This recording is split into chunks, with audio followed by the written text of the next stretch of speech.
The Minister of Education, Dr. Maruf Tunji Alausa, has warned that Nigeria's education system faces complete destruction if the rampant issue of exam malpractice is not collectively addressed. Speaking after receiving a report from the Committee on the Improvement of Quality Education in Nigeria, Dr. Alausa described the current situation as alarming.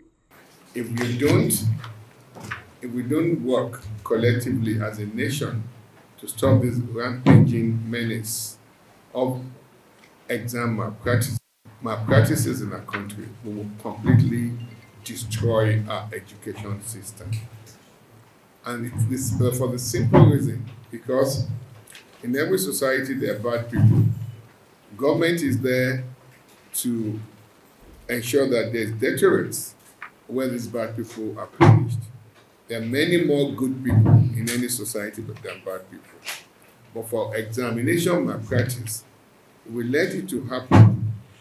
The more good people in the country will become bad.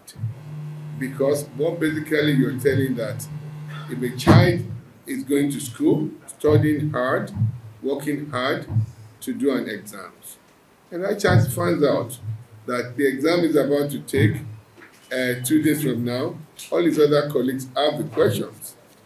You've basically eliminated fairness. There's no way you'll be able to compete with somebody that would have prepared the answers and go to those exams or to do those exams and pass.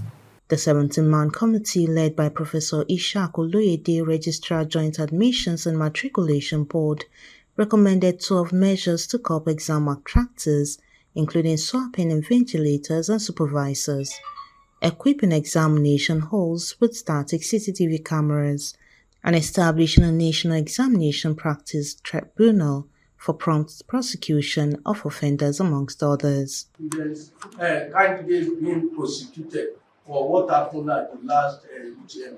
But surprisingly, I could see that they were being charged under different offenses and so on. And I thank the Honourable Minister for having to call attention to the fact that Examination Malpractice Act to be used to prosecute them. No, but because it says that even if you are under 18, you will still go to, the Act says it clearly, that you will still go to prison for minimum of 3 years. And that is why people are hiding under 18, under 17. But the Act was so firm about it that it made provision for even under 18, that there will be the proper prison for that level. So I believe it's the right thing. The committee endorsed the policy directive of the Honourable Minister that rather than wait till 2027, as initially suggested, the CBE should be implemented for objective questions in 2025 and private examination, that is in October, November, and in full for school candidates in 2026. The minister assured that the government will implement every single suggestion, says the committee's recommendations are practicable. He assures that the government will deploy all its mercenaries to fight the menace of examination malpractice with immediate effect. We have to do now is the roll of our state here in the Ministry of Education of the 18 recommendations or so, and 12 recommendations that we rolled out. Everyone will agree with me today that none of those recommendations will be possible to implement. All practicable things.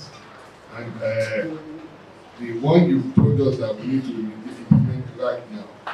Once we live here, myself and the Professor we have work to do. We will begin and get a memo out today to go ahead.